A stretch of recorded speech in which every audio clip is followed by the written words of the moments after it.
আসসালামু আলাইকুম রহমতুল্লাহি ওয়া বারাকাতুহু।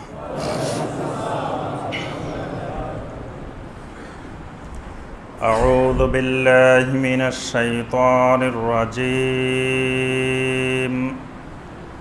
বিসমিল্লাহির রহমানির রহিম। ইন্নাল্লাযীনা কাফারু সাওয়াউন আলাইহিম আআনযারতাহুম আম লাম তুনযিরহুম লা ইউমিনুন। খাতামাল্লাহু আলা কুলুবিহিম ওয়া আলা সামইহিম ওয়া আলা আবসারিহিম গিশাওয়া ওয়া লাহুম আযাবুন আযীম। اللهم صل على محمد النبي الأمي وأزواجه أمهات المؤمنين وذريته وأهل بيته كما صليت على آل إبراهيم إنك حميد مجيد। মুআজ্জাজ মুকাররাম উলামায়ে কেরাম, সম্মানিত মুরব্বিয়ান এজাম, দিনদার মুসলিম ভাই ও বোনেরা, আল্লাহ সুবহানাহু ওয়া তাআলার দরবারে কোটি কোটি শুকরিয়া। আল্লাহ রাব্বুল আলামিন আমাদেরকে দীর্ঘ এক সপ্তাহ পরে শুক্রবার সলাতুল মাগরিবের পর রাব্বুল আলামিনের নাজিলকৃত কোরআনে হাকিম থেকে কয়েকটি আয়াতে কারিমার সংক্ষিপ্তভাবে তাফসির করার এবং শোনার তৌফিক দিয়েছেন। সেই রাব্বুল আলামিনের শুকর আদায় করি, সকলে বলে আলহামদুলিল্লাহ। এতক্ষণ পর্যন্ত আমাদের সম্মানিত ইমাম সাহেব যে আলোচনা করতেছিলেন, আমিও এসে কিছু শুনেছি একটু। আলহামদুলিল্লাহ, তাওহীদের ব্যাপারে, সুন্নাহর ব্যাপারে অত্যন্ত গুরুত্বপূর্ণ এবং মূল্যবান আলোচনা করতেছিলেন। বর্তমান সময়ের আলোকে এগুলো অত্যন্ত গুরুত্বপূর্ণ, বিশেষ করে আমাদের দেশের আলোকে। তাওহীদ বুঝা, সুন্নাহ বুঝা, এটি আল্লাহ সুবহানাহু ওয়া তাআলা যদি কাউকে বিশেষভাবে রহমত না করেন, কারো উপরে আল্লাহ পাক যদি বিশেষ রহমত না করে, নেয়ামত দান না করেন, তিনি অনেক বড় আলেম হইতে পারেন, অনেক বড় স্বঘোষিত মুফতি হইতে পারেন, স্বঘোষিত ওলি হইতে পারেন, অনেক কিছু হইতে পারেন, কিন্তু তিনি তাওহীদ বুঝেন না, তিনি সুন্নাহ বুঝেন না। এই জায়গায় বিশাল সমস্যা আছে। এই জন্য ইমাম ইবনে তাইমিয়া রাহমাহুল্লাহ, যাকে বলা হয় শাইখুল ইসলাম, শাইখুল ইসলাম বললে তার নাম বলা লাগে না, শাইখুল ইসলাম ইমাম ইবনে তাইমিয়া রাহমাহুল্লাহ, তিনি বলেছেন যে অনেক মানুষ বড় আলেম হইতে পারে, বড় ফকিহ হইতে পারে, বড় মুফাসসিরে কোরআন হইতে পারে, বড় মুহাদ্দিস হইতে পারে, কিন্তু তিনি সাহিবু বেদাহ, পাশাপাশি তিনি বেদাতি। তিনি বড় আলেম প্লাস বড় বেদাতি, বড় মুহাদ্দিস প্লাস বড় বেদাতি, বড় মুফাসসির প্লাস বড় বেদাতি, বড় মুফতি প্লাস বড় বেদাতি। এটা আমার কথা না, এটা কার কথা? শাইখুল ইসলাম ইমাম ইবনে তাইমিয়া রাহমাহুল্লাহর কথা। যে অনেক বড় আলেম, কোরআনের তাফসির লিখেছেন, হাদিসের ব্যাখ্যা লিখেছেন, 40 বছর 50 বছর ধরে বুখারী শরীফ পড়ান, হাদিসের মুহাদ্দিস, কিন্তু তিনি একজন বেদাতি। তাহলে বেদাত বুঝা, সুন্নাহ বুঝা, তাওহীদ বুঝা, শিরক বুঝা, এটি আল্লাহ রাব্বুল আলামিনের বিরাট নেয়ামতের ব্যাপার। তা আমরা যে আল্লাহ পাক আমাদেরকে এই জনপদে, এই বাংলাদেশে আল্লাহ পাক আমাদেরকে পাঠিয়েছেন, আমরা কি আল্লাহর কাছে অ্যাপ্লিকেশন করেছিলাম যে আমাদেরকে বাংলাদেশে পাঠান?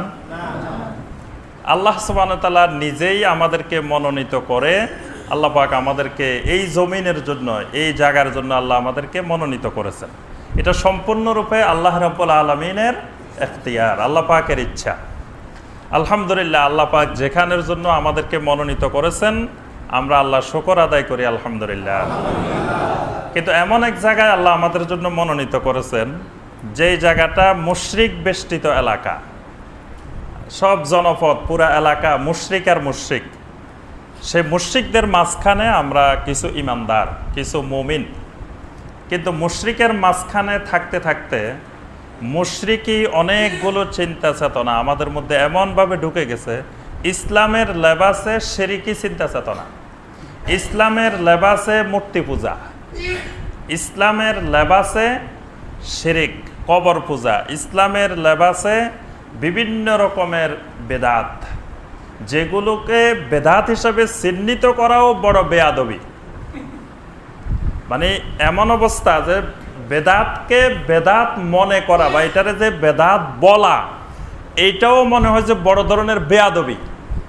বড় সাহস না থাকলে যে এটা যে বেদাত, এই কথা বলতে গেলেও বিশাল সাহসের দরকার, না হয় বেদাতকে বেদাতও বলা যায় না।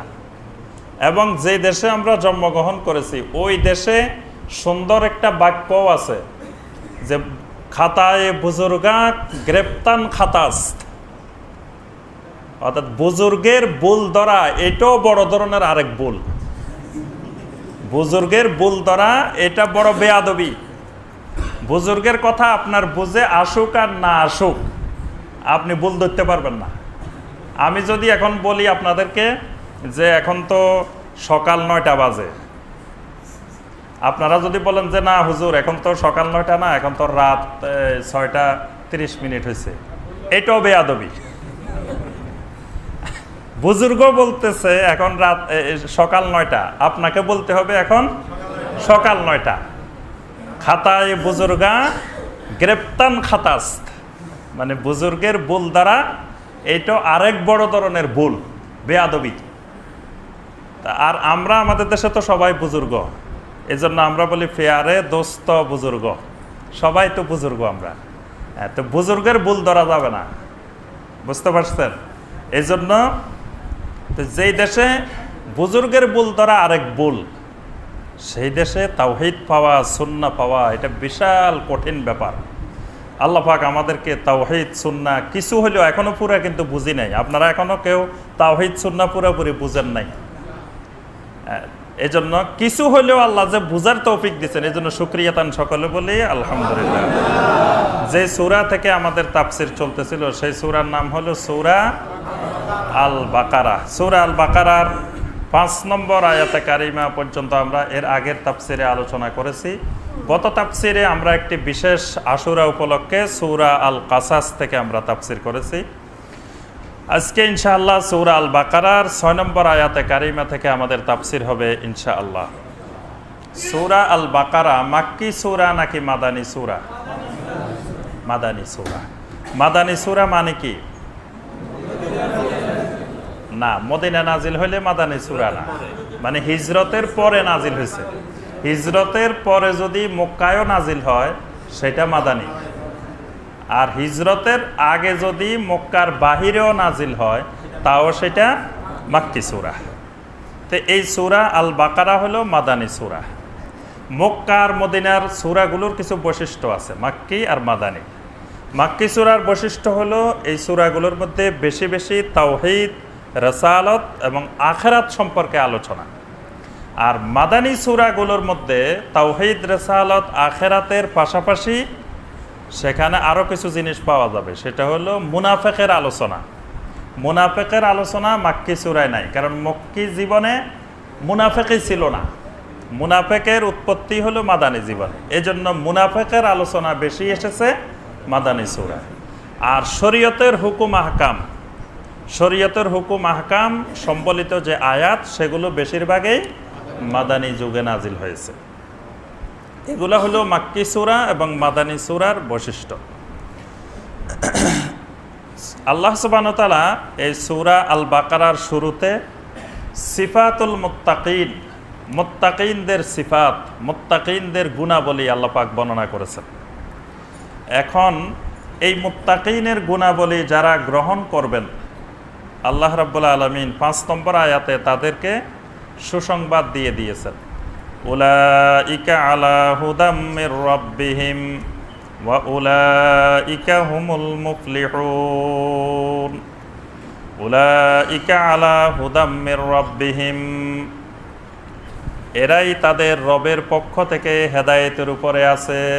সুবহানাল্লাহ। আল্লাহ পাকে সার্টিফিকেট দিয়ে দিচ্ছেন যে যারা এই ইউমিনুনা বিল গায়ব ওয়া ইউকিমুনাস সালাহ ওয়া মিম্মা রাযাকনাহুম ইউনফিকুন ওয়াল্লাযীনা ইউমিনুনা বিমা উনজিলা ইলাইক ওয়া মা উনজিলা মিন ক্বাবলিক ওয়া বিল আখিরাতি হুম ইউকিনুন, এই বিশ্বাসগুলো, এই আকীদাগুলো যার মধ্যে আছে, এই আমলগুলো যার মধ্যে আছে, আল্লাহ পাক বলতেছেন উলাইকা আলা হুদাম মির রাব্বিহিম, এরা হলো তাদের রবের পক্ষ থেকে হেদায়েত প্রাপ্ত। তাহলে কেউ যদি গায়েবে বিশ্বাস করে না, তাহলে সে কি হেদায়েত প্রাপ্ত নাকি গুমরাহ? কেউ সালাত কায়েম করে না, সে কি হেদায়েত প্রাপ্ত নাকি গুমরাহ? কিন্তু আমাদের সমাজে নামাজ না পড়িও আল্লাহর ওলি হয়। বাংলাদেশে নামাজ না পড়িও, সালাত না পড়িও আল্লাহর ওলি হয়। এই কথা শুনছেন না? শুনছেন কি দেখছেন? এই তো নিজেদের চোখেই তো দেখি আমরা যে ল্যাংটা হইলে আল্লাহর ওলি, কাপড় চোপড় খুলে ফেললে আল্লাহর ওলি, নামাজ না পড়লেও আল্লাহর ওলি। এরকম যেই দেশে নামাজ না পড়লে আল্লাহর ওলি মনে করে, তো সেই দেশের তাওহীদ বুঝা, সুন্নাহ বুঝা এটা তো মানে স্বপ্নের ব্যাপার, কঠিন ব্যাপার। তো এখানে আল্লাহ পাক বলছেন ইউকিমুনাস সালাহ, সালাত যদি থাকে তাহলে উলাইকা আলা হুদাম মির রাব্বিহিম, বেনামাজি উলাইকা আলা হুদাম মির রাব্বিহিম, হেদায়েত প্রাপ্ত নয়, গুমরাহ। ওয়া উলাইকা হুমুল মুফলিহুন, আল্লাহ পাক বলছেন এরাই হবেন মুফলিহুন, এরাই হলো সফল কাম। এখন কিছু মানুষ আছে এই সিফাতুল মুত্তাকিন, এসব গুণাবলী থাকবে না। যাদের কাছে এই গুণাবলী থাকবে না তাদেরকে কি বলা হবে? কাফের। মুমিন এবং কাফের, হয় মুমিন, মুমিন না হইলে কাফের। অনেকে বলে যে কাফের বলা যাবে না, কাউকে কাফের বলা যাবে না, এরকম বলে না? হ্যাঁ, তা আপনি কাফেরকে তো অবশ্যই কাফের বলতে পারবেন। যিনি নিজেকে প্রকাশ্যে কাফের বলেন তাকে আপনি কি বলবেন? কাফের বলবেন না। মুশরিককে তো মুশরিক বলেন, মুশরিক আর কাফের এক জিনিস। আপনি ধরেন একজন মুসলিম আর একজন হলো ইহুদি, তা আপনি ইহুদিকে কি বলবেন? মানে কাফের বলবেন। ইহুদি কাফের, ইহুদি মুশরিক। তা মুমিনের বিপরীতটাই মুশরিক। কিন্তু কোনো মুসলিম যদি নিজেকে মুসলিম দাবি করেন তাহলে আপনি তাকে কাফের বলতে পারবেন না। তিনি যত কুফরি করুক, যত শিরক করুক, তিনি যদি বলে যে আমি মুসলিম, তা আমরাও বলবো যে আপনি মুসলিম, কিন্তু আপনার কাজটা কুফরি, আপনার কাজটা শিরকি, কিন্তু আপনি মানুষটা মুসলিম। কথাটা বুঝছেন? তার কাজটা হবে কুফরি, কাজটা হবে শিরকি, কিন্তু লোকটা যদি বলে যে আমি মুসলিম, তা আমরাও তাকে বলবো মুসলিম। ওইরকম মুসলিমকে কাফের বলা যাবে না। কেউ যদি বলে যে আমি মুসলিম দাবি করে, তাকে কাফের, তুমি মুসলিম না, তুমি কাফের, এই কথা বলা যাবে না। যদি বলেন একজন মুসলিমকে আপনি কাফের বলে দিলেন, তাহলে কি হবে? নবী সাল্লাল্লাহু আলাইহি সাল্লাম বলছেন, যখন কোনো ব্যক্তি একজন মুসলিমকে কাফের বলবে, মৃত্যুর আগে দুইজনের একজন কাফের হয়ে মারা যাবে। আমি একজনকে কাফের বলে দিলাম, আসলে কিন্তু তিনি কাফের না, তাহলে তিনি তো কাফের অবস্থা মারা যাবেন না। তিনি যেহেতু কাফের না, তাহলে কাফের অবস্থা কে মারা যাবে? যিনি তাকে কাফের বলছেন তিনি কাফের অবস্থা মারা যাবেন। এজন্য কাউকে কাফের, মুনাফেক, ইহুদির দালাল, হিন্দুর দালাল, খ্রিস্টানের দালাল, বৌদ্ধের দালাল, এগুলো বলতে খুব সাবধানে বলতে হবে। যদি তিনি খ্রিস্টানের দালাল না হন, তা আমি খ্রিস্টানের দালাল হয়ে মারা যাব, আমি মুশরিক হয়ে মারা যাব, আল্লাহ সুবহানাহু ওয়া তাআলা আমার ঈমান নসিব করবেন না।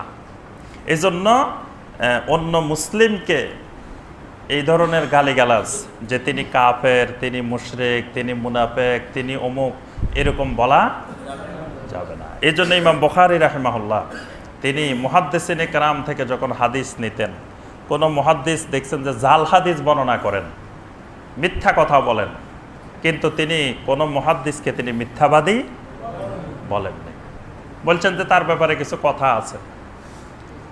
কি কথা সেটা বলেন নাই।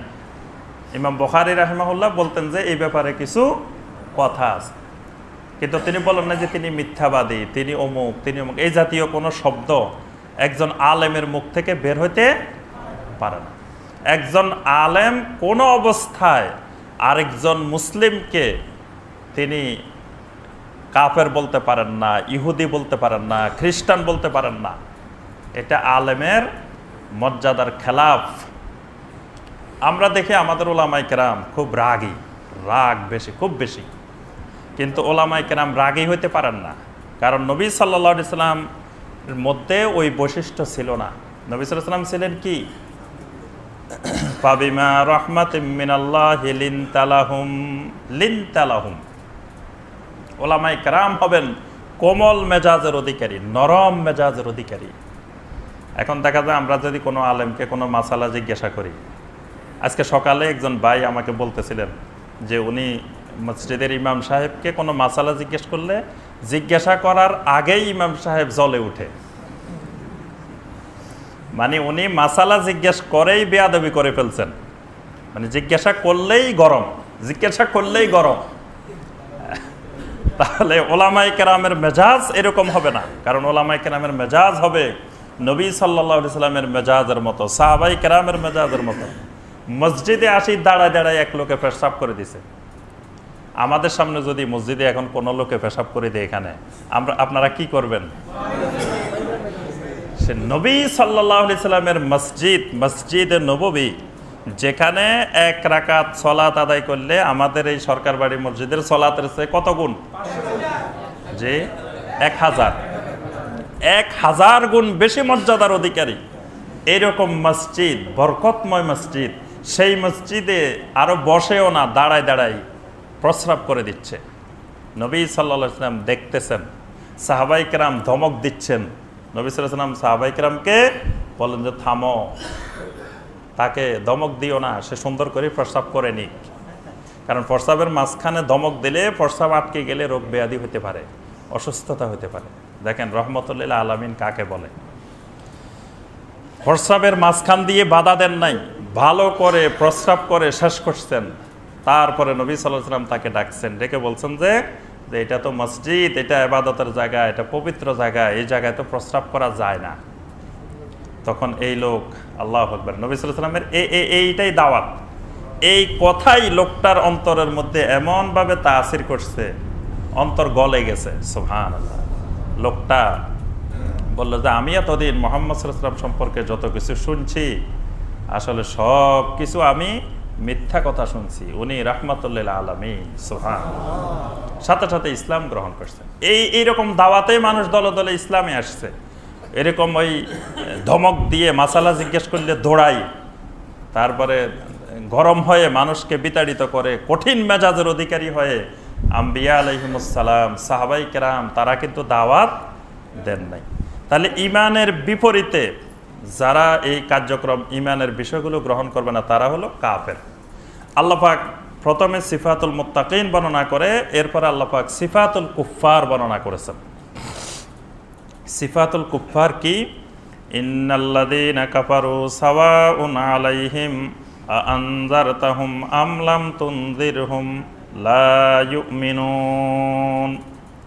রব্বুল আলামিন বলেন, ইন্নাল্লাযীনা কাফারু, যারা এসব বিষয় অস্বীকার করে, সাওয়াউন আলাইহিম আনজারতাহুম আম লাম তুনজিরহুম, তাদেরকে আপনি ভীতি প্রদর্শন করুন আর নাই করুন, সাওয়াউন আলাইহিম, দুটি তাদের কাছে সমান, লা ইউমিনুন, তারা কখনো ঈমান আনবে না।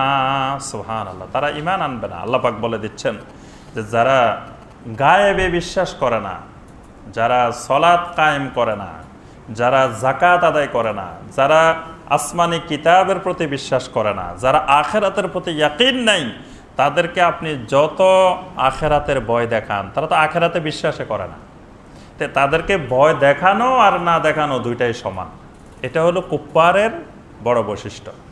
খাতামাল্লাহু আলা কুলুবিহিম ওয়া আলা সামিহিম ওয়া আলা আবসারিহিম গিশাওয়া ওয়া লাহুম আযাবুন আযীম।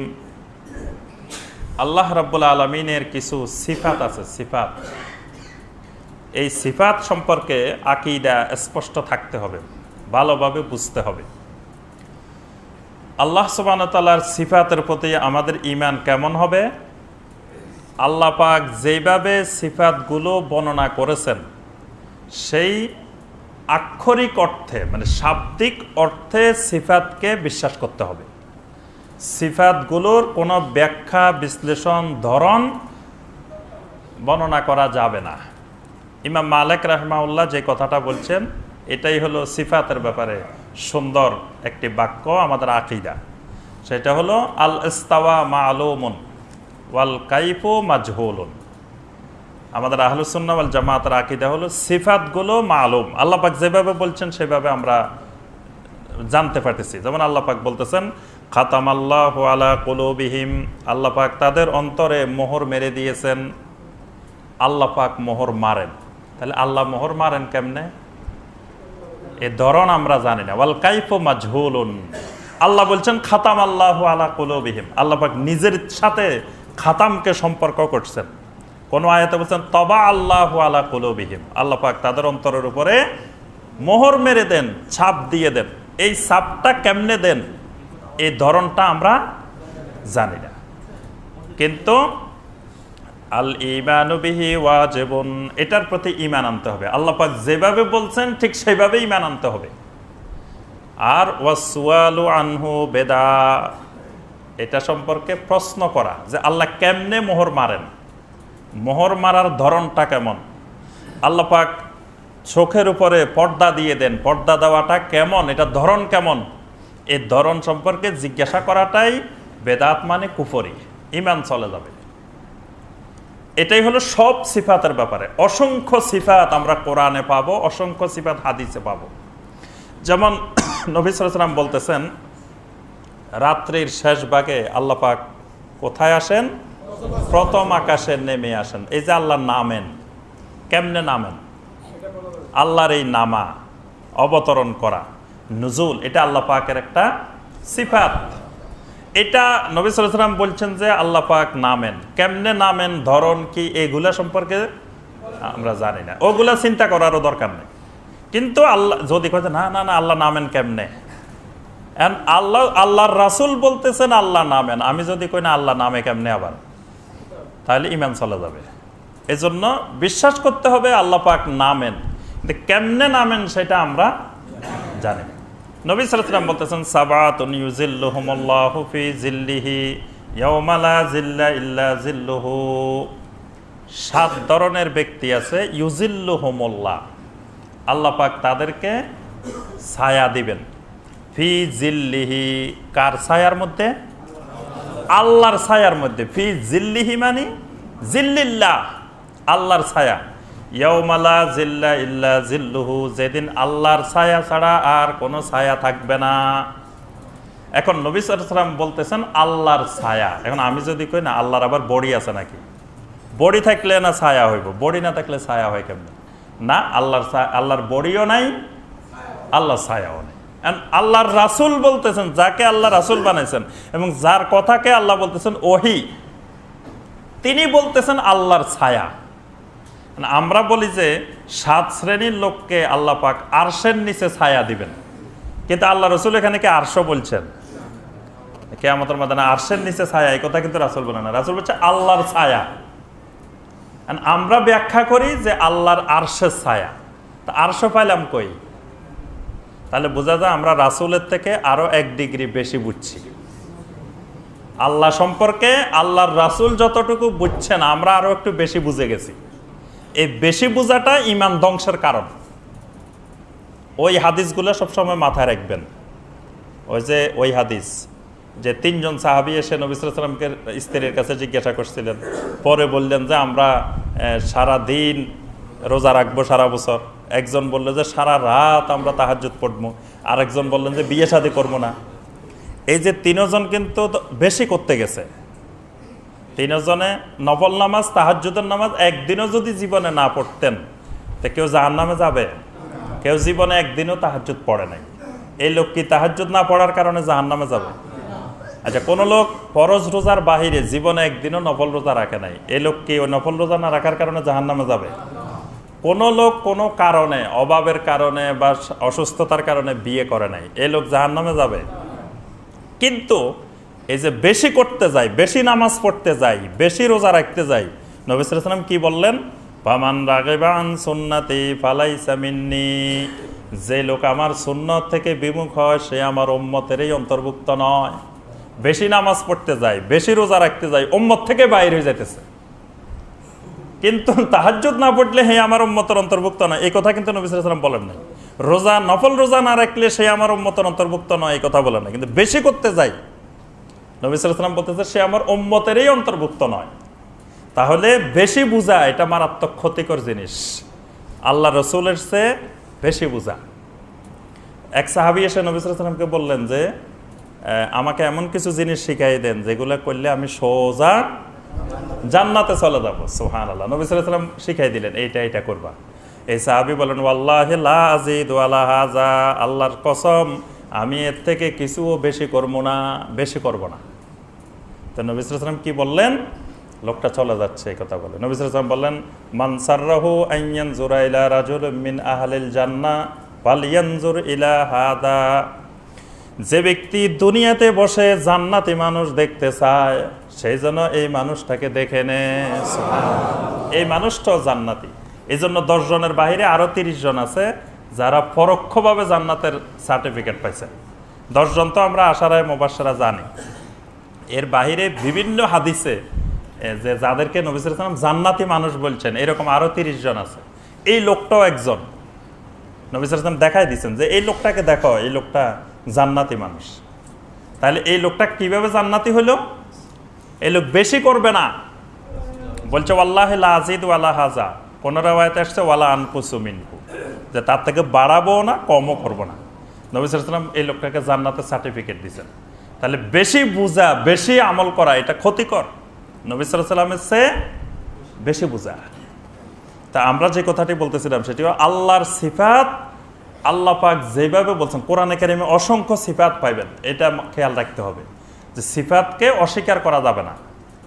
আর রহমানু আলাল আরশি ইস্তাওয়া, আল্লাহ পাকের ইস্তাওয়া, আল্লাহ পাক কোথায় আছেন? আরশে আজিমে আছেন। এই যে আরশে আজিমে আছেন, কেমনে আছেন? আরশে আজিম কেমন? আচ্ছা, আল্লাহ পাকের আরশের সামনে আরেকটা জিনিস আছে, ওইটার নাম হলো কুরসি। কুরসি আছে একটা, কুরসি।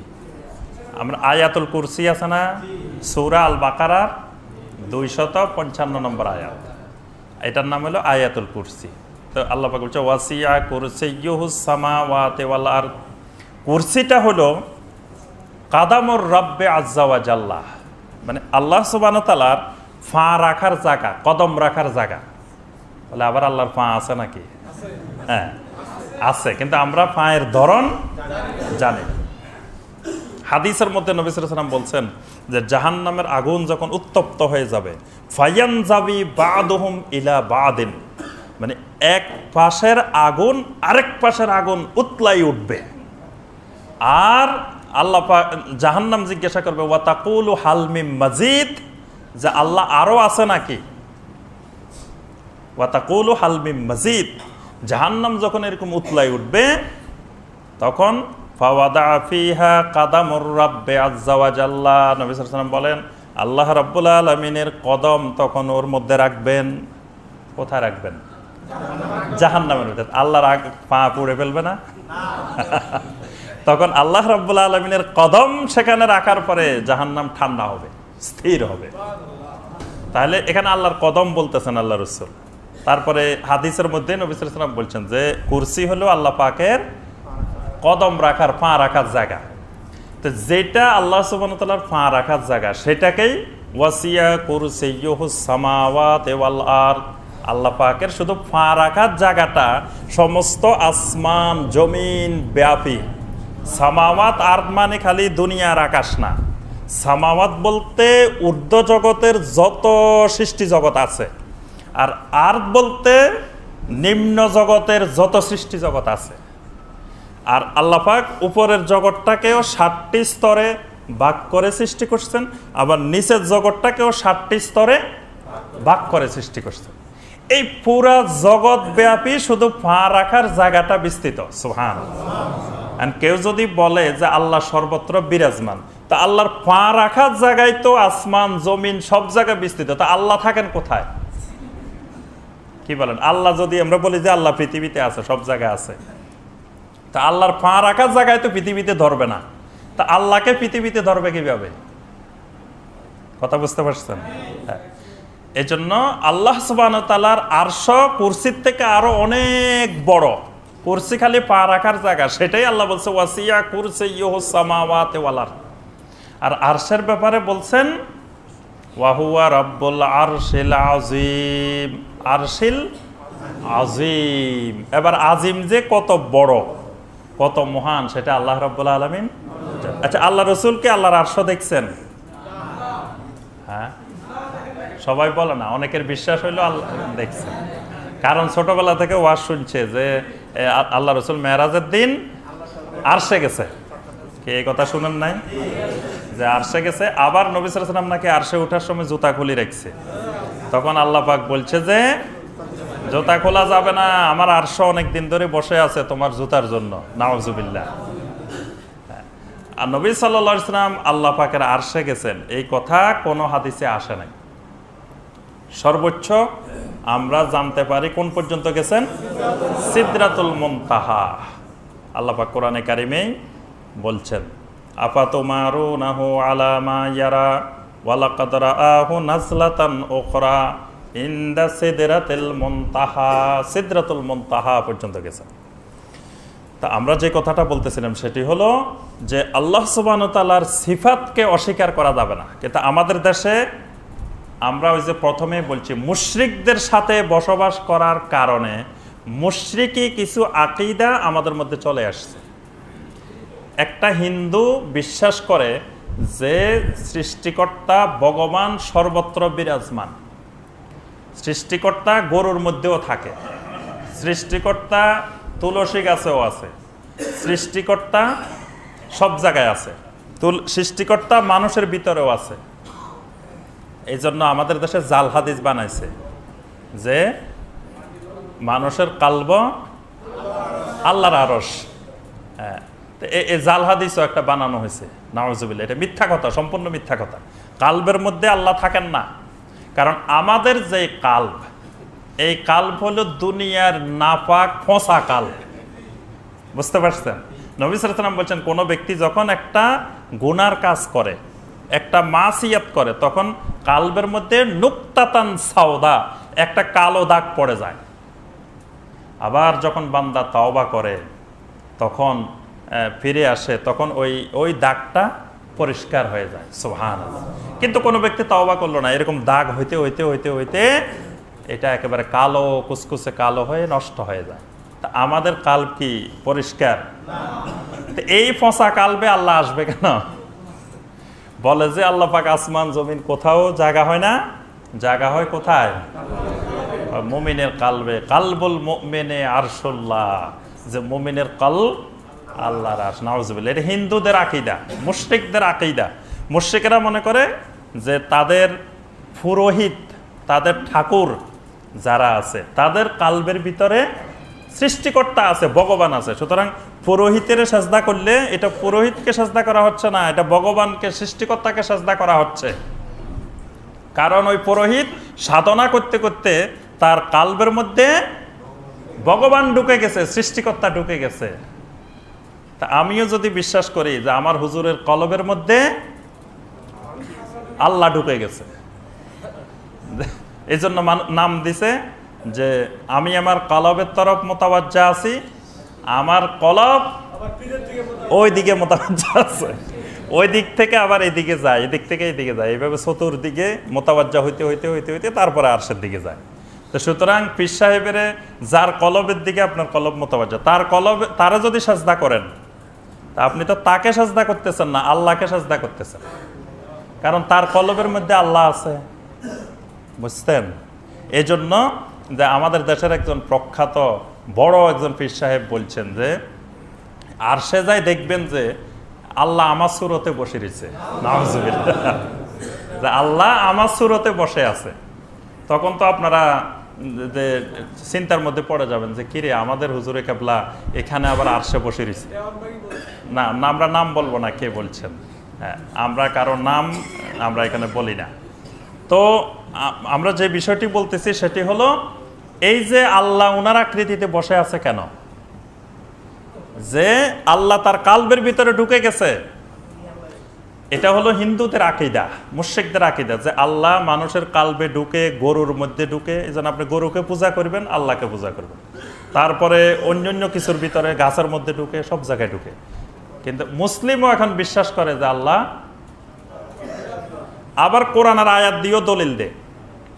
সবচেয়ে আশ্চর্যজনক হলো এক সময় পৃথিবীতে শিরক আর বেদাত করা হয়তো দলিলবিহীন, আবার পরবর্তীতে এসে কিছু ওলামায়ে কেরাম শিরক বেদাতকে কোরআন দিয়ে দলিল বানাই দিল। মানে কোরআনে কারীমের আয়াত বুঝাতে চাচ্ছে একটা, এটাকে বিকৃত ব্যাখ্যা করে বুঝাই দিল আরেকটা। যেমন কোরআনে কারীমে কিছু আয়াত আছে, সে আয়াতগুলোকে বলা হয় আয়াতে মাইয়া। মাইয়া, মাইয়া আরবি ভাষার একটি গুরুত্বপূর্ণ পরিভাষা। ইমাম ইবনে তাইমিয়া রাহিমাহুল্লাহ এই মাইয়ার উপরেই প্রায় 40-45 পৃষ্ঠা উনি আলোচনা করছেন ফতোয়ার মধ্যে, শুধু মাইয়া। এটা এই শব্দটা মনে রাখবেন, মাইয়া। মাইয়া মানে সঙ্গে থাকা, সাথে থাকা। মা, মা থেকে, মা মানে সাথে, সঙ্গে। যেমন যখন নির্বাচন আসে আমাদের দেশে, অমুক ভাই এগিয়ে চলো, আমরা আছি তোমার সাথে। এই যে তোমার সাথে আছি, তার অর্থ কি আমরা সবসময় তার সাথে লেগে থাকি?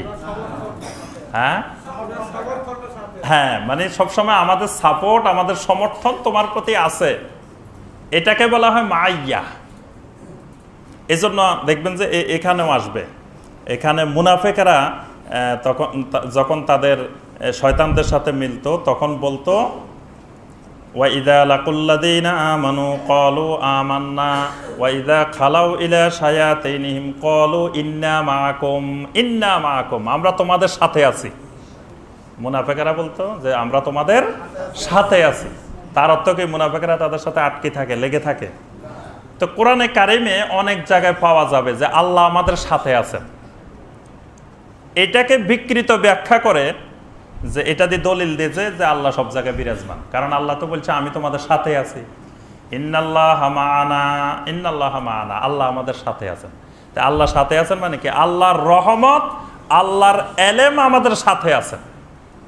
কোরআনে যত জায়গায় মাইয়া আসবে, মাইয়া, এটা মনে রাখবেন, এই সব জায়গায় মাইয়া হলো মা'আর রাহমা মা'আল এল, মানে আল্লাহ আমাদের সাথে আছেন, আল্লাহর রহমত আমাদের সাথে আছে, আল্লাহ সুবহানাহু ওয়া তাআলার এলেম আমাদের সাথে আছে। আল্লাহর এলেমের বাহিরে আমাদের পক্ষে কোনো কিছু করা সম্ভব না। এই কথাগুলো বলছি, আল্লাহর সিফাত খেয়াল রাখতে হবে। সিফাত, এই আকীদাটা আমাদের দেশে মারাত্মক, মানে আল্লাহর সিফাতকে ব্যাখ্যা বিশ্লেষণ করা হয়। আমরা আল্লাহর সিফাতের কোনো ব্যাখ্যা বিশ্লেষণ করব না। আবার অনেকে কি করে, আল্লাহর সিফাত যে মানে শাব্দিক অনুবাদ করা বা এটা সম্পর্কে জানতে চাওয়া, এটারও আবার গুনার কাজ মনে করে। একজন প্রশ্ন করলো যে ভাই বলেন তো দেখি আল্লাহ কোথায়? নাউজুবিল্লাহ, নাউজুবিল্লাহ, এই প্রশ্ন মুখেও আনা যাবে না। এই প্রশ্ন জিজ্ঞেস করলেই ইমান চলে যাবে।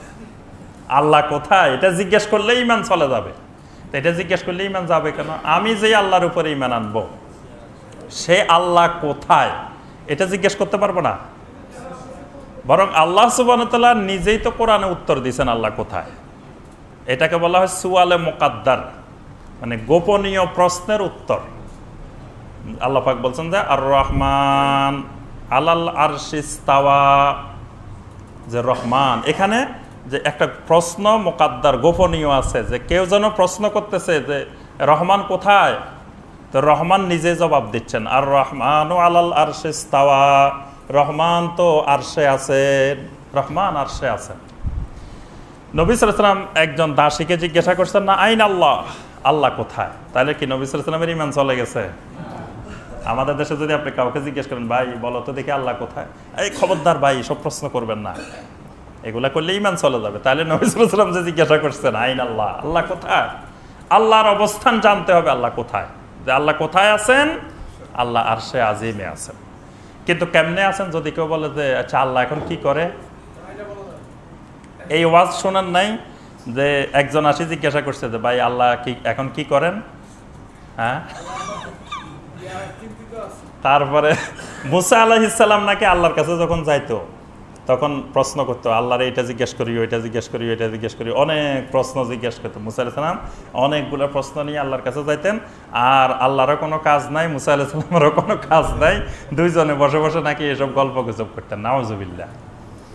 এজন্য আল্লাহ রাব্বুল আলামিন আরশে আছেন, আল্লাহ এতটুকু আমাদেরকে জানাইছেন। কিন্তু আরশে কোন দিকে ফিরে বসে আছেন, আল্লাহর অবস্থানটা কেমন, হাতগুলো কেমন, পাগুলো কেমন, এইগুলোর ব্যাখ্যা বিশ্লেষণ জানতে চাওয়া হবে না, আলোচনা হবে না। কিন্তু আল্লাহ যে আরশে আছেন এই কথা তো বলতে হবে, জানতে হবে। কেউ কেউ ব্যাখ্যা করে যে আরেকজনকে এটা বলতে যাওয়াও গুনার কাজ।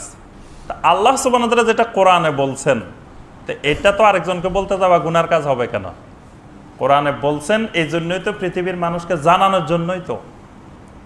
আল্লাহ পাক বলতেছেন খাতামাল্লাহু আলা কুলুবিহিম, ওই সকল কাফেরদের কালবের মধ্যে, অন্তরের মধ্যে আল্লাহ পাক মোহর মেরে দিয়েছেন। ওয়া আলা সামিহিম, তাদের কানের মধ্যেও মোহর মেরে দিয়েছেন। ওয়া আলা আবসারিহিম গিশাওয়া, তাদের চোখের মধ্যে আল্লাহ পাক পর্দা ঢেলে দিয়েছেন। ওয়ালাহুম আযাবুন আযীম, তাদের জন্য আছে কঠিন মহান শাস্তি। আচ্ছা, এখন এখানে প্রশ্ন হতে পারে যে আল্লাহ পাকই তো তাদের অন্তরে মোহর মেরে দিয়েছেন, তাদের কানে মোহর মেরে দিয়েছেন, তাদের চোখে পর্দা দিয়েছেন, তাদের কি দোষ? তাদের তো দোষ নাই। আল্লাহ পাক মোহর মেরে দিয়েছেন এই জন্যই তো তারা আল্লাহর নাফরমানি করে। আল্লাহ পাক মোহর মেরে না দিলে তো তারা হয়তো হেদায়েত পাইতো। আল্লাহ পাক কোরআনে কারিমে অনেক জায়গায় এটার জবাব দিয়েছেন। সেটা হলো আল্লাহ পাক কোনো মানুষকে জাহান্নামে যাওয়ার জন্য আল্লাহ পাক তৈরি করেন নাই, সকল মানুষকে জান্নাতের জন্যই তৈরি করছেন। কিন্তু বান্দা যখন জুলুম সীমাহীন করতে থাকে, মানে যেই জুলুমের একটা মাত্রা আছে, একটা সীমা আছে, এই সীমার উপরে যখন জুলুম চলে যায় তখন আল্লাহ পাক এর জন্য হেদায়েতের রাস্তা বন্ধ করে দেন। তখনই খাতামাল্লাহু আলা কুলুবিহিম, অর্থাৎ আল্লাহ পাক একটা মাত্রা নির্ধারণ করে রেখেছেন যে এই মাত্রায় পৌঁছলে অটোমেটিক তার অন্তরে মোহর লেগে যাবে। এটাকে বলা হয় সুন্নাতুল্লাহ। কোরআনে দেখবেন অনেক জায়গায় সুন্নাতুল্লাহ আছে।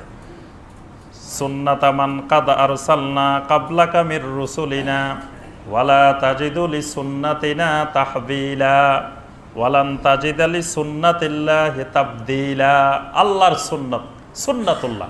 আল্লাহর সুন্নাত মানে কি? আল্লাহর সুন্নাত, আল্লাহ পাক কিছু বিধিবিধান, কিছু নিয়ম করে রেখেছেন। এই এত মাত্রার উপরে উঠলে, মানে জুলুমের একটা মাপ দিয়ে রাখছেন যে এই এত ডিগ্রি পর্যন্ত উঠলে এটা অটোমেটিক অন্তরের মধ্যে মোহর এসে যাবে, কালবের মধ্যে মোহর এসে যাবে, কানের মধ্যে মোহর এসে যাবে এবং চোখের মধ্যে গিশাওয়া এসে যাবে।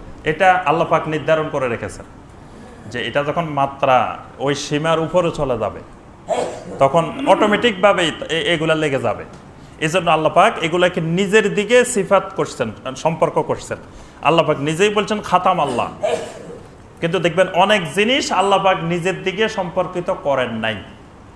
যেমন সিরাতাল্লাযীনা আন'আমতা আলাইহিম গায়রিল মাগদুবি আলাইহিম ওয়ালাদ-দাল্লিন। এখানে একটা জিনিস লক্ষ্য করলে দেখবেন যে একটা জিনিসকে আল্লাহ রাব্বুল আলামিনের নিজের দিকে সম্পর্ক করছেন, আর দুইটা জিনিসকে আল্লাহ নিজের দিকে সম্পর্ক করেন নাই। আল্লাহর দিকে সম্পর্ক করছেন কি জিনিস? নিয়ামত। নিয়ামত সিরাতাল্লাযীনা আন'আমতা, ওই রাস্তা, কাদের রাস্তা? আন'আমতা, যাদেরকে তুমি নিয়ামত দিছো, সরাসরি আল্লাহকে না, আন'আমতা। এর পরের আয়াতে আল্লাহ পাক বলেছেন গায়রিল মাগদুবি আলাইহিম, ওদের রাস্তা নয় যারা গজব প্রাপ্ত। এখানে বলা হয় না যে গায়রাল্লাযীনা গাদাবতা আলাইহিম, তুমি যাদেরকে গজব দিছো, এই কথা বলা হয়নি। বলা হয়েছে মাগদুবি আলাইহিম, যারা গজব প্রাপ্ত। এরপরে বলা হচ্ছে ওয়ালাদ-দাল্লিন, যারা গোমরা হয়ে গেছে। এখানে বলা হচ্ছে না যে দলালতা আলাইহিম, যাদেরকে তুমি গোমরা করছো, এই কথা বলা হয়নি। তাহলে এখানে গজব এবং দলালা এই দুইটাকে আল্লাহ নিজের দিকে সম্পর্ক করেন নাই। এর অর্থ হলো আল্লাহ পাক চান পৃথিবীর সব মানুষকে নিয়ামত দিবেন, সিরাতে মুস্তাকিমের নিয়ামত। কিন্তু কেউ যদি সিরাতে মুস্তাকিমের নিয়ামত পাওয়ার যোগ্য না হয়, সে যদি নিজেকে নিজে গজবের যোগ্য বানিয়ে ফেলে, নিজেকে নিজে দলালার যোগ্য বানিয়ে ফেলে, তো সে নিজের কারণেই নিজে মাগদুবি আলাইহিম হয়, নিজের কারণেই নিজে দলিল হয়।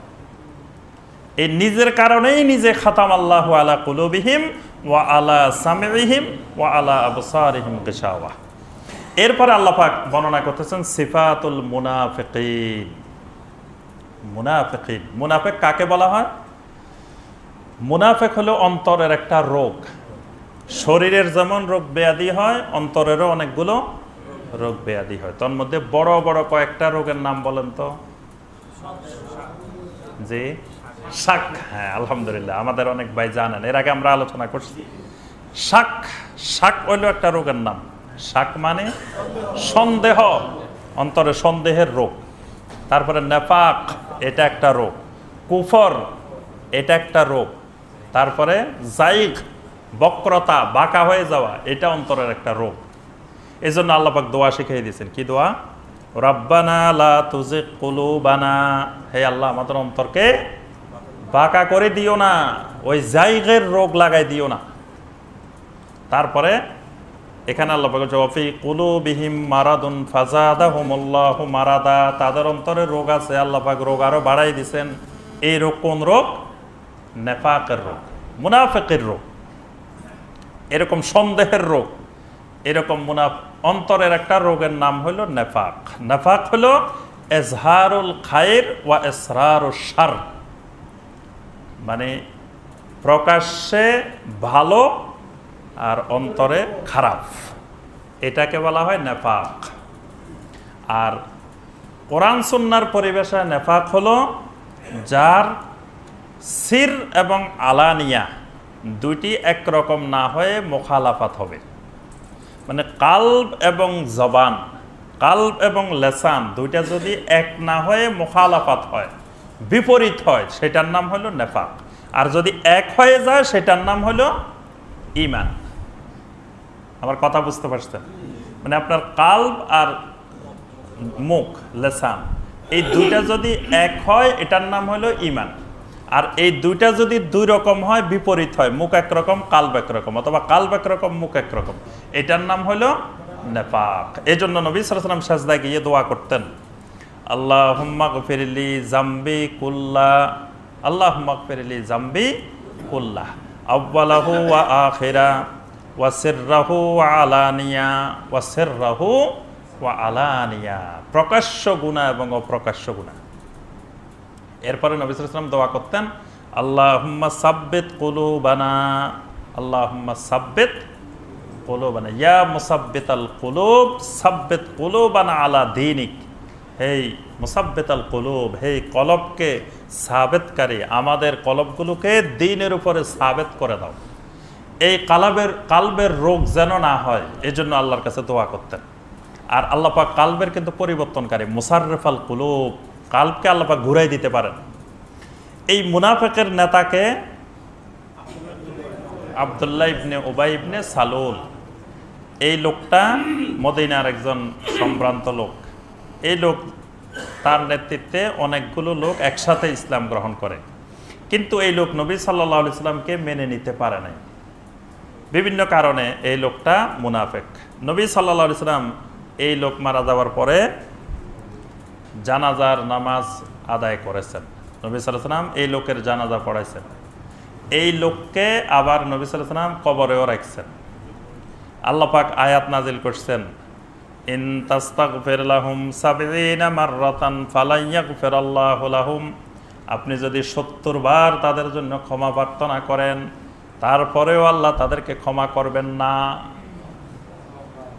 ৭০ বার। নবী সাল্লাল্লাহু আলাইহি ওয়াসাল্লাম বলছেন, আল্লাহ পাক যদি এরকম বুঝাইতেন ৭০ বার করলে আল্লাহ ক্ষমা করবেন না, ৭১ বারের সময় ক্ষমা করে দিবেন, তাহলে আমি রাসূল এই আব্দুল্লাহ ইবনে উবাইয়ের জন্য ৭১ বারও ক্ষমা চাইতাম।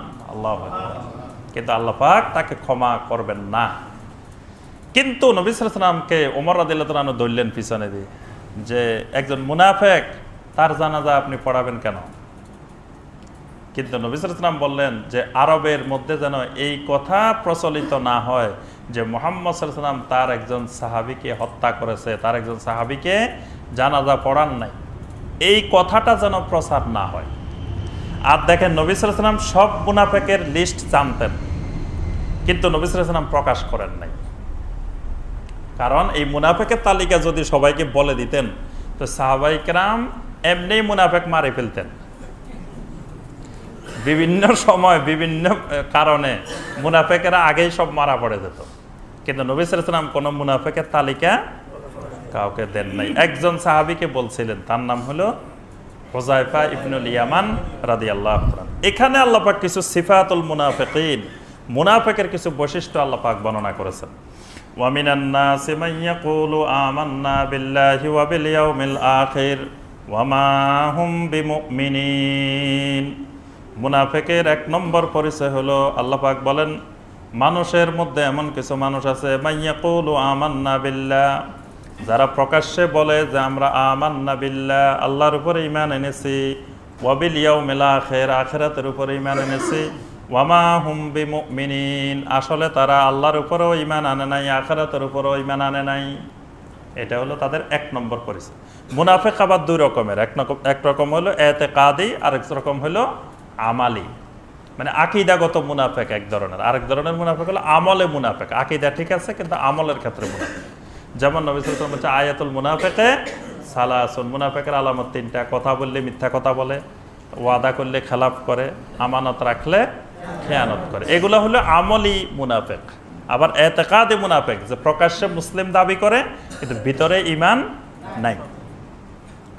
ইউখাদিউনা আল্লাহ ওয়াল্লাযীনা আমানু ওয়া মা ইয়াখদাউনা ইল্লা আনফুসাহুম ওয়া মা ইয়াশউরুন। মুনাফিকের দ্বিতীয় বৈশিষ্ট্য হলো ইউখাদিউনা আল্লাহ ওয়াল্লাযীনা আমানু, এরা মনে করে আল্লাহকে খুব ভালোভাবে একটা ধোঁকা দিয়ে দিছি। আমরাও এরকম মনে করি। মসজিদে আসলে দেখা যায় যে টাকনোর উপরে কাপড় তুলে ফেলি, একেবারে তুলতে তুলতে উপরের দিকে তুলে ফেলি, আবার মসজিদ থেকে বাহির হওয়ার পরে নামাই দিই, আর মনে মনে করি যে আল্লাহরে বিরাট একটা ধোঁকা দিয়ে দিছি, যে মসজিদের ভিতরে তুলে ফেলছি, মসজিদ থেকে বাহির হই নামাই ফেলছি, বিশাল ধোঁকা দিয়ে দিছি। আবার দেখবেন কেউ কেউ দেখা যায় যে মাঝে মধ্যে হঠাৎ পর্দা করে, হেজাব পালন করে, আবার মাঝে মাঝে, একদিন আশ্চর্য লাগলো, মানে একজন সবসময় পর্দা অবস্থায় তাদেরকে দেখি, বেপর্দা অবস্থায় কোনোদিন ওই পরিবারের কাউকে দেখিনি, কিন্তু একদিন বিয়ের অনুষ্ঠানে যাই দেখি যে আল্লাহু আকবার, একেবারে বেপর্দা কাকে বলে, একেবারে নতুন শাড়ি পরে, চুড়ি পরে, সাজি গুজি, কি এই অবস্থা কেন? বিয়ের অনুষ্ঠানের জন্য। তাহলে বিয়ের অনুষ্ঠানে আল্লাহ নাই নাকি? ওখানে হেজাব লাগবে না, শরীয়ত লাগবে না, ওই অন্য জায়গায় হলে শরীয়ত লাগবে। তাহলে আল্লাহকে বিরাট ধোঁকা দিয়ে দিচ্ছে, মনে করতেছে যে সব জায়গায় তো আল্লাহ দেখতেছেন না, বা আল্লাহর ইলম সব জায়গায় নাই। তো মুনাফিকরা মনে করতো যে দেখো যে আল্লাহকেও বিশাল একটা ধোঁকা দিয়ে দিচ্ছি, আবার ইমানদারদেরকেও ধোঁকা দিয়ে দিচ্ছে, কারণ ইমানদাররা মনে করে যে এরা তো আমাদের লোক, আসলে তো আমরা তাদের লোক না। ইউখাদিউনা আল্লাহ ওয়াল্লাযীনা আমানু, তারা মনে করে আল্লাহকে ধোঁকা দিচ্ছে, ইমানদারদেরকে ধোঁকা দিচ্ছে। ওয়া মা ইয়াখদাউনা ইল্লা আনফুসাহুম ওয়া মা ইয়াশউরুন। আল্লাহ রাব্বুল আলামিন বলেন আসলে তারা নিজেরা নিজেদেরকে ধোঁকা দিচ্ছে, আল্লাহকেও ধোঁকা দিচ্ছে না, ইমানদারদেরকেও ধোঁকা দিচ্ছে না, কিন্তু ওয়া মা ইয়াশউরুন, কিন্তু তারা যে নিজেরা নিজেদেরকে ধোঁকা দিচ্ছে এটাই তারা বুঝে না। মূর্খ লোকের বড় বৈশিষ্ট্য হলো সে যে নিজে মূর্খ এটা বুঝে না। মূর্খ লোক যদি বুঝতো যে আমি মূর্খ তাহলে সে জ্ঞানী হয়ে যেত, কিন্তু মূর্খ নিজে যে মূর্খ এটাই বুঝতে পারে না বলে সে জাহেল। এজন্য যিনি যত বড় আলেম, যিনি যত বড় জ্ঞানী, তিনি তত বেশি তার মূর্খতা সম্পর্কে ধারণা রাখেন।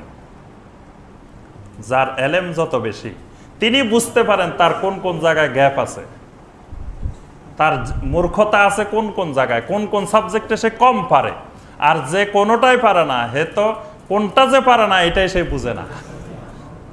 বুঝতে পারছেন? এই জন্য দেখবেন যে যিনি যত ছোট আলেম তিনি মনে করে যে আমার মতো আলেম বিশ্বে আর দ্বিতীয়টা নাই। আর যিনি যত বড় আলেম তিনি মনে করেন যে আমার মতো ছোট আলেম মনে বিশ্বে আর কেউ নাই। কারণ তিনি তার এলেম বেশি হওয়ার কারণে তিনি তার মূর্খতা কোন জায়গায় তিনি জানেন না কোনটা, সেটা তিনি বুঝতে পারেন।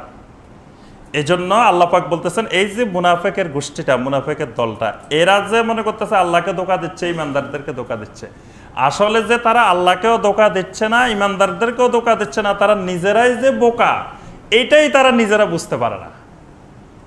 ফি কুলুবিহিম মারাদুন ফাসাদাহুমুল্লাহু মারাদা, এটা বুঝতে না পারার কারণ কি? ফি কুলুবিহিম মারাদুন, তাদের কালবের মধ্যে বড় ধরনের রোগ হয়ে গেছে। ফাসাদাহুমুল্লাহু মারাদা, রোগ তো হয়েছে, তার উপরে আবার আল্লাহ পাক ওই রোগকে বাড়িয়ে দিয়েছেন। আর রোগ বেড়ে যাওয়ার কারণে মানুষের রোগ যখন অত্যাধিক মাত্রায় বেড়ে যায় তখন সে নিজে কি করতেছে, কোথায় আছে না আছে এটাও জানে না। তা আল্লাহ পাক বলতেছেন তাদের অন্তরের ভিতরে রোগ তো আগেই ঢুকছে, কিন্তু আমি আল্লাহ তাদের রোগকে আরো বাড়িয়ে দিলাম। ওয়ালাহুম আযাবুন আলীমুম বিমা কানু ইয়াকযিবুন, তারা যে মিথ্যা প্রতিপন্ন করে এজন্য আল্লাহ পাক ভীষণ কঠিন বেদনাদায়ক শাস্তির আযাবের ব্যবস্থা আল্লাহ পাক রেখেছেন। ওয়া ইযা কিলা লাহুম লা তুফসিদু ফিল আরদে, ওই মুনাফিকদেরকে যখন বলা হয় লা তুফসিদু ফিল আরদে, পৃথিবীতে তোমরা ফাসাদ সৃষ্টি করিও না, পৃথিবীতে তোমরা ফাসাদ সৃষ্টি করিও না। ফাসাদ কি? হ্যাঁ, ফাসাদ ফিল আরদ, যে যখন মুনাফিকদেরকে বলা হয় লা তুফসিদু ফিল আরদে, পৃথিবীতে বিপর্যয় সৃষ্টি করিও না, ফাসাদ সৃষ্টি করিও না, এই ফাসাদটা কি? না, ফাসাদ ঝগড়া বিবাদ না। তারা কি কারোর সাথে ঝগড়া বিবাদ করতো? মুনাফিকেরা ঝগড়া বিবাদ তো করতো না। তারা কি করতো? না, তাও করতো না। তারা এখানে লা তুফসিদু ফিল আরদ, লা তুফসিদু ফিল আরদ বলতে আব্দুল্লাহ ইবনে আব্বাস রাদিয়াল্লাহু তাআলা আনহুমা বলছেন এখানে ফাসাদ ফিল আরদ বলতে বোঝানো হচ্ছে যে তাদের তাওহীদ বিরোধী অপপ্রচার, সুন্নাহ বিরোধী অপপ্রচার, এটাকে বলা হয়েছে ফাসাদ ফিল আরদ। বুঝতে পারছেন? মানে মুনাফিকরা নবী সাল্লাল্লাহু আলাইহি ওয়াসাল্লামের কাছে আসলে তো পুরা তাওহীদবাদী, বাহিরে গিয়ে আবার তাওহীদের বিরুদ্ধে অপপ্রচার করত। নবী সাল্লাল্লাহু আলাইহি ওয়াসাল্লামের সামনে তারা পুরা আহলুস সুন্নাহ, কিন্তু যখন মসজিদ থেকে বাইরে যেত তখন তারা সুন্নাহর বিরুদ্ধে অপপ্রচার করত। তা আল্লাহ পাক এটাকে বলছেন লা তুফসিদু ফিল আরদে, খবরদার তোমরা জমিনে এসব ফাসাদ সৃষ্টি করিও না। আবার এই ফাসাদ ফিল আরদের অর্থ হলো সন্ত্রাস, টেরোরিজম, এটাকেও কোরআনের ভাষায় বলা হয় ফাসাদ ফিল আরদ। ক্বালু ইন্নামা নাহনু মুসলিহুন, তারা বলে না আমরা তো ফাসাদ সৃষ্টি করি না। ইন্নামা নাহনু মুসলিহুন, আমরা হলাম সংশোধনকারী, ইসলাহকারী, ফাসাদ তো করি না, আমরা ফাসাদ আরো দূর করি। আসলে কিন্তু তারাই সন্ত্রাস সৃষ্টিকারী। এজন্য দেখবেন যে মানে পৃথিবীর সর্বত্র সর্বস্থানে কোনো শ্রেণী গোষ্ঠী নাই, সন্ত্রাসের কোনো শ্রেণী গোষ্ঠী নাই। সন্ত্রাস যে কোনো জায়গা, যে কোনো স্থানে, যে কারো থেকে হতে পারে। এটা স্কুলে পড়েও সন্ত্রাসী হতে পারে, আবার মাদ্রাসায় পড়েও যে দুই একজন সন্ত্রাসী হবে না তা তো না, মাদ্রাসায় পড়েও দুই একজন সন্ত্রাসী হতে পারে। কিন্তু ঢালাও ভাবে যদি আমরা বলি যে মাদ্রাসায় পড়ে যারা তারা সন্ত্রাসী, হ্যাঁ, আবার আমরা দেখি ইউনিভার্সিটিগুলোতে সবচেয়ে বেশি সন্ত্রাস হয়। আমাদের দেশে সবচেয়ে বেশি সন্ত্রাস হয় কোথায়? ইউনিভার্সিটিগুলোতে। কিন্তু কেউ বলে না যে ইউনিভার্সিটিতে যেহেতু সন্ত্রাসী হয় ইউনিভার্সিটি বন্ধ করে দাও, এই কথা কিন্তু কেউ বলে না। তো মাদ্রাসাগুলার মানুষগুলা হলো সবচেয়ে সৎ, মানে আমাদের দেশে আপনি নিরপেক্ষভাবে যদি বিশ্লেষণ করেন সবচেয়ে সৎ মানুষ কারা? মাদ্রাসার শিক্ষক ছাত্র, সবচেয়ে নিরীহ, সবচেয়ে সৎ এবং সবচেয়ে বেশি অপরাধ মুক্ত। তো সেখানে দুই একটা হয়তো সন্ত্রাসী করতে পারে, দুই একটা যে হবে না তা তো না, হ্যাঁ, কিন্তু তাই বলে মাদ্রাসা বন্ধ করে দিতে হবে এরকম কথাও কারো কারো মুখে শোনা যায়। আল্লাহ পাক বলতেছেন এই মুনাফিকদের বড় বৈশিষ্ট্য হলো তারা নিজেদেরকে ইসলাহকারী মনে করে, কিন্তু আল্লাহ পাক বলতেছেন আলা ইন্নাহুম হুমুল মুফসিদুনা ওয়ালাকিন লা ইয়াশউরুন। আল্লাহ পাক বলেন আসলে তারাই ফাসাদ সৃষ্টিকারী, কিন্তু তারা যে ফাসাদ সৃষ্টিকারী এটাই তারা উপলব্ধি করতে পারে না। ওয়া ইযা কিলা লাহুম আমিনু কামা আমানান নাস, যখন তাদেরকে বলা হয় ঈমান আনো, তারা তো ঈমান আনছে, আবার কি ঈমান আনবে? মুনাফিকরা ঈমান আনছে না? ঈমান এনে তো তারা বাহ্যিকভাবে ঈমানদার, কিন্তু যখন তাদেরকে আবার বলা হয় ঈমান আনো, এই ঈমানটা কিরকম? কামা আমানান নাস, সাহাবায়ে কেরামের ঈমানের মতো ঈমান। তাহলে ঈমানটা কার মতো ঈমান হইতে হবে? তো বলে সবকিছু রাসূলের মতো, ঈমান আবার সাহাবার মতো কেন? আপনি অনুসরণ করবেন রাসূলের ইত্তেবা, তো ঈমান আবার সাহাবীদের মতো হবে কেন? ঈমান রাসূলের মতো হবে না? রাসূলের মতো ঈমান আনা পৃথিবীর কোনো মানুষের পক্ষে সম্ভব না, কারণ রাসূলের ঈমানটা হলো ইলমুল ইয়াকিন। নবী সাল্লাল্লাহু আলাইহি ওয়াসাল্লাম নিজে সিদরাতুল মুনতাহা দেখছেন, আপনারা সিদরাতুল মুনতাহা দেখছেন? নবী সাল্লাল্লাহু আলাইহি ওয়াসাল্লাম জান্নাত জাহান্নাম দেখছেন, আমরা দেখছি। নবী সাল্লাল্লাহু আলাইহি ওয়াসাল্লাম আসমান দেখছেন, আমরা দেখছি। নবী সাল্লাল্লাহু আলাইহি ওয়াসাল্লাম জিবরিল দেখছেন, মালাকুল মাউত দেখছেন, কত ফেরেশতা দেখছেন, সব নবী রাসূল দেখছেন, সব দেখেছেন। তো নবী সাল্লাল্লাহু আলাইহি ওয়াসাল্লামের ঈমানের মতো আমাদের পক্ষে ঈমান আনা সম্ভব। এই জন্য আল্লাহ পাক কোরআনে কারিমে বারবার বলছেন আমাদের ঈমানটা হইতে হবে সাহাবায়ে কেরামের ঈমানের মতো।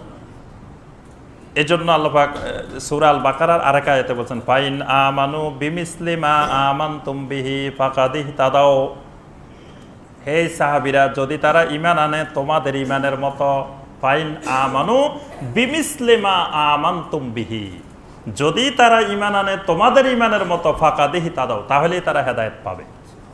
তাহলে ঈমানটা হইতে হবে কাদের মতো? সাহাবায়ে কেরামের ঈমানের মতো। সাহাবায়ে কেরামের ঈমানের মতো। এই মুনাফিকদেরকেও বলা হচ্ছিল ওয়াইদা কিলা লাহুম আমিনু কামা আমানান নাস, এই আমানান নাস এই মানুষগুলো হলো সাহাবায়ে কেরাম। সাহাবায়ে কেরামের ঈমানের মতো ঈমান আনতে যখন তাদেরকে বলা হয় ক্বালু আনুমিনু কামা আমানাস সুফাহা, তখন তারা বলে আমরা কি সব বোকা মানুষগুলোর মতো ঈমান আনবো নাকি? মানে ঈমানদার সাহাবায়ে কেরামদেরকে মুনাফিকরা মনে করতো কি? বোকা, এগুলা মদন, এগুলা আবুল। আমাদের সমাজে কোনো মানুষ যদি অপরাধ মুক্ত জীবন যাপন করে, মানে আপনি অফিসে সব মানুষ ঘুষ খায়, একটা লোক ঘুষ খায় না, তো সবাই বলে যে এটা তো এত চালাক না, মানে এত ইয়া না, এই ঘুষ খাইতেও জানা না। মানে অথচ সে সৎভাবে জীবনযাপন করতে চায়। এই সৎভাবে জীবনযাপন করাটাকে সমাজ কিন্তু ভালো চোখে দেখে না। যে লোকটা খারাপভাবে উপার্জন করে তাকে সমাজের সবাই সার বলে, তাকে খুব সম্মানের সাথে দেখে, বলে যে তো খুব চালাক, খুব বুদ্ধিমান, খুব মানুষ। আর যেটা অপরাধ করতে জানে না এটাকে মানুষ বোকা মনে করে। তো সাহাবায়ে কেরাম রাদিয়াল্লাহু তাআলা আলাইহিম আজমাইন তারা ছিলেন অপরাধ মুক্ত মানুষ। তো এই মানুষগুলাকেও মুনাফিকরা মনে করতো দেখো আমরা কত চালাক, এখানে আসি একটা বলি, ওখানে যাই একটা বলি, এখানে দুইজনের মধ্যে ক্লিকবাজি লাগাই দিই, দুইজনের মধ্যে এটা করি, আমরা কত বুদ্ধিমান, আর এগুলো কিছু জানে না। এই জন্য সাহাবায়ে কেরামকে তারা বলতো আনুমিনু কামা আমানাস সুফাহা, আমরা কি সব বোকা মানুষের মতো ঈমান আনবো? আলা ইন্নাহুম হুমুস সুফাহা ওয়ালাকিন লা ইয়ালামুন, রব্বুল আলামিন বলেন জেনে রাখো আসলে তারাই হলো বোকা, তারাই হলো নির্বোধ। ওয়ালাকিন লা ইয়ালামুন, কিন্তু মুনাফিকরা তারা যে বোকা এই জিনিসটাই জানে না। সে যে বোকা এটা সে নিজে বুঝতে পারে না, সে নিজেকে জ্ঞানী মনে করে, কিন্তু আল্লাহ পাক বলতেছে ওয়ালাকিন লা ইয়ালামুন, সে নিজেই জানে না, এলেম নাই। ওয়াইদা লাকুল্লাযীনা আমানু ক্বালু আমান্না, যখন সে ঈমানদারদের সাথে মিলিত হয় তখন বলে যে আমরা ঈমান এনেছি। ওয়াইদা খালাউ ইলা শায়াতিনহিম ক্বালু ইন্না মাআকুম, যখন শয়তানদের সাথে মিলে তখন বলে যে ইন্না মাআকুম, আমরা তো তোমাদের সাথেই আছি। তাহলে এই মুনাফিকরা শয়তানের সাথে কেমনে মিলে? শয়তান হলো জিন, তো এরা হলো মানুষ, তো এরা আবার জিনের সাথে কেমনে মিলে? জি, এখানে শায়াতিন বলতে শায়াতিনুল ইনস, শায়াতিন দুই রকমের, শায়াতিনুল ইনস, শায়াতিনুল জিন। মিনাল জিন্নাতি ওয়ান নাস, জিন শয়তান, মানুষ শয়তান। এরা যাদের সাথে মিলে এরা মানুষ শয়তান, এদেরকে আল্লাহ পাক বলছে শায়াতিন, ওয়াইজা খালাউ ইলা শায়াতিনিহিম, যখন শয়তানের সাথে মিলে। তার অর্থ হলো ওই মানুষ শয়তান, জিন শয়তান না। আরেকটা জিনিস হলো এরা জিন শয়তানের ইবাদত করত, কিন্তু জিন শয়তানের কোনো মূর্তি বানাইতো না।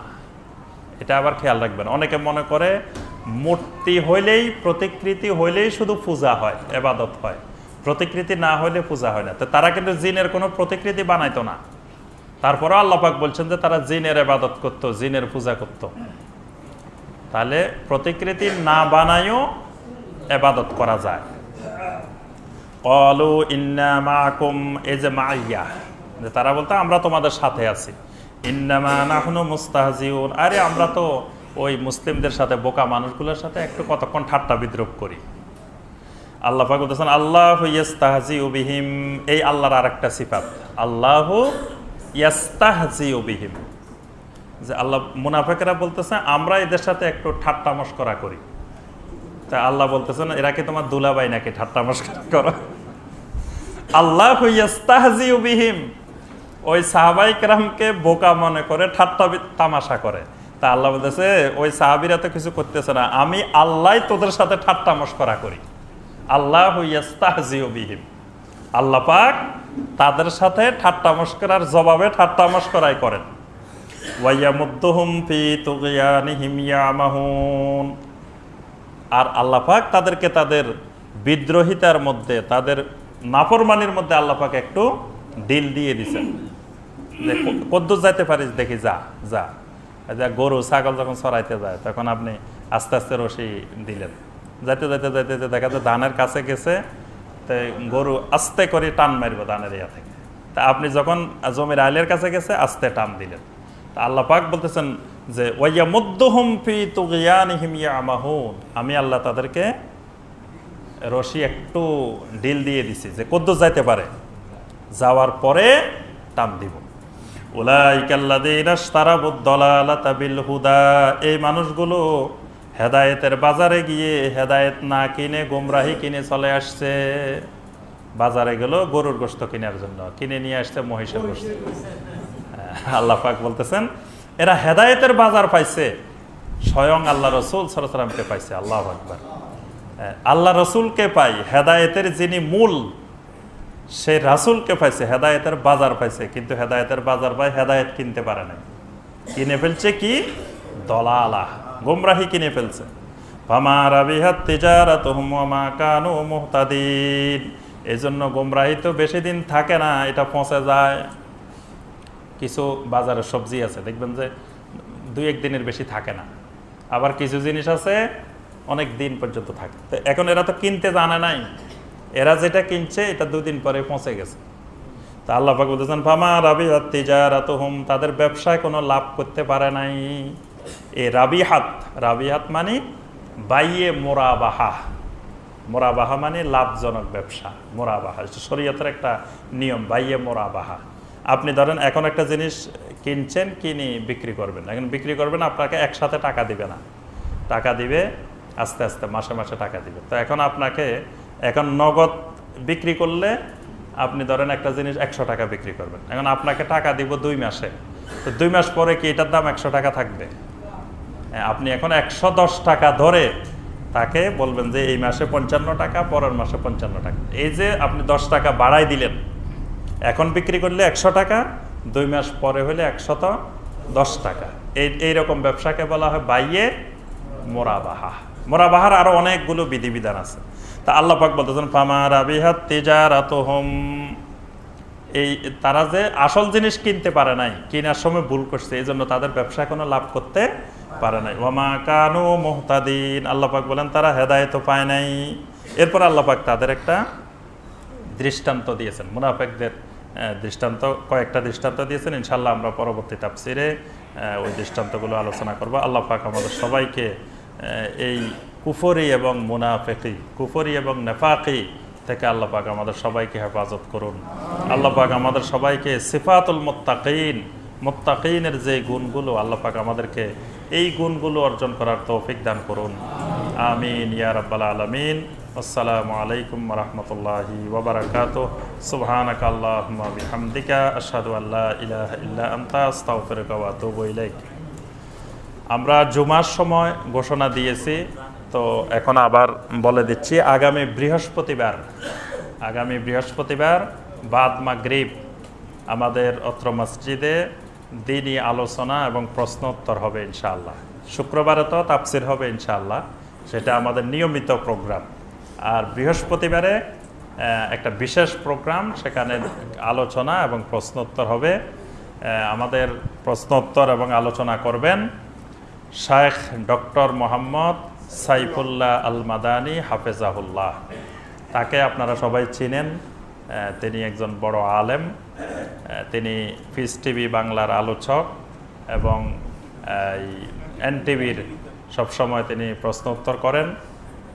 তিনি ফিকহ এর উপরে, ইসলামী ফিকহ, যে আজকে যেটা নিয়ে আমাদের দেশে সবচেয়ে বেশি আলোচনা, ফিকহ, যে আমরা নাকি ফিকহ মানি না, যে কেউ কেউ বলে যে লা মাযহাবি।